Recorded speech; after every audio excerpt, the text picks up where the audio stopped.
Hello there everyone. Group D at the ESL Pro League is still on. Meanwhile, many Russian pro players have faced some huge difficulties and may miss the upcoming important tournaments altogether. And G2 has made unexpected permutations. In general, as always, I have a whole bunch of information for you. So sit down, relax, and enjoy the ride.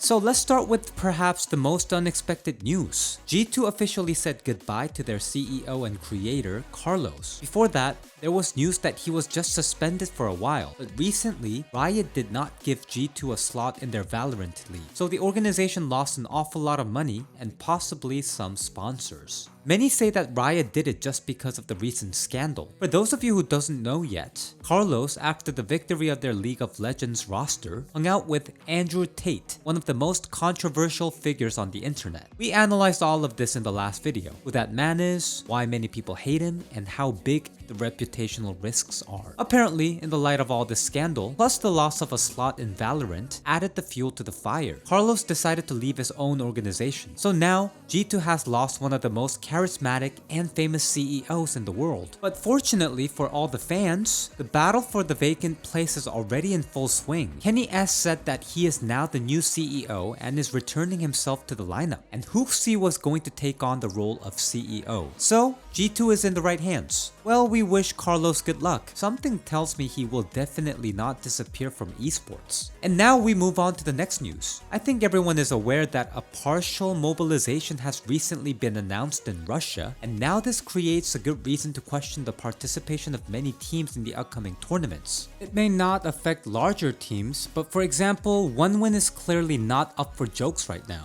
Lollipop wrote that their chances of getting into the RMR are disappearing rapidly because there is a player in their team who served in the military, and he is, in theory, a candidate to serve his country based on mobilization. Then he added that they even stopped all training practices. This was confirmed by the manager of the squad. Also, Dekko said that they have only 2 players in the team with visas. Whether the rest will get them in the nearest future is not clear, and they may be banned from leaving the country for 2 years for good. The same problem is in K23, and there is definitely nothing new to say about smaller caliber teams. Well, and the team of Onkir and Smuya had their own drama. И с командой мы сидели, потренировались вчера, и Калиб сказал, что ему отказали в визе. Я в ахуе был, вся команда в ахуе.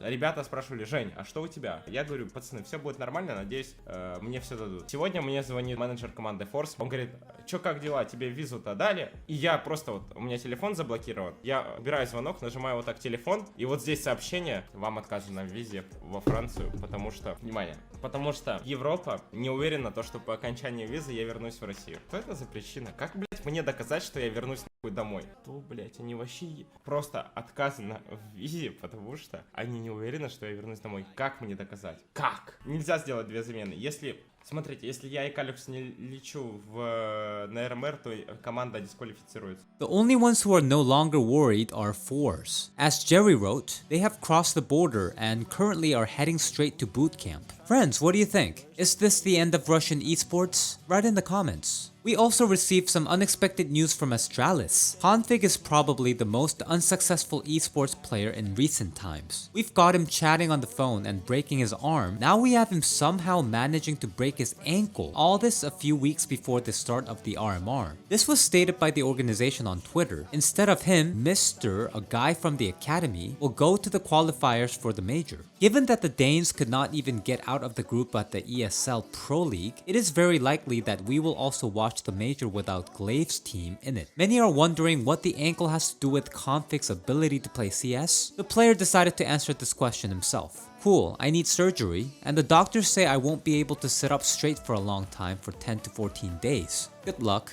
mister. It is not known what happened to him. We wish Config to get well and hope he returns to the game as soon as possible. ASTRALIS will be troubled without him, and by the way, a replacement has also been found in the academy too. Cajun B will play instead of Mr. Yes, in Denmark, a 32-year-old guy is also a kind of young talent. In the meantime, some veterans manage to play with the young without any problems. Others are on the verge of finishing their careers. We are talking about the good old Guardian. Recently, he was living his life very low-key. He kept trying to go to the RMR together with Sampi team, but in the end, it wasn't meant to happen. And now the organization has stated that the player is experiencing health problems, so he decided to go inactive till the end of the year. Get well soon, legend. But it seems like it's really the end of a career at this point. There have also been changes on the Brazilian scene. Recently, Zeus, a Brazilian coach, suffered a heart attack. He made a decision not to return to the big CS anymore, but apparently he feels better now. Moreover, a great opportunity has appeared here. A couple of weeks ago, Oplano was left by their coach, Kogu, and the RMR is right around the corner. So Zeus decided to save his compatriots. More changes have occurred in Entropic. Again, they took Sensei as a stand-in for one tournament. Apparently their game didn't go very well. So now, according to information from Overdrive, Entropic are testing ZNX. This is a young sniper who once managed to play for Spirit and Avangard's academies. Well, Sensei himself has not been sitting around for a long time and is now moving to EC Kiev, by the way, together with his old friend Jackie.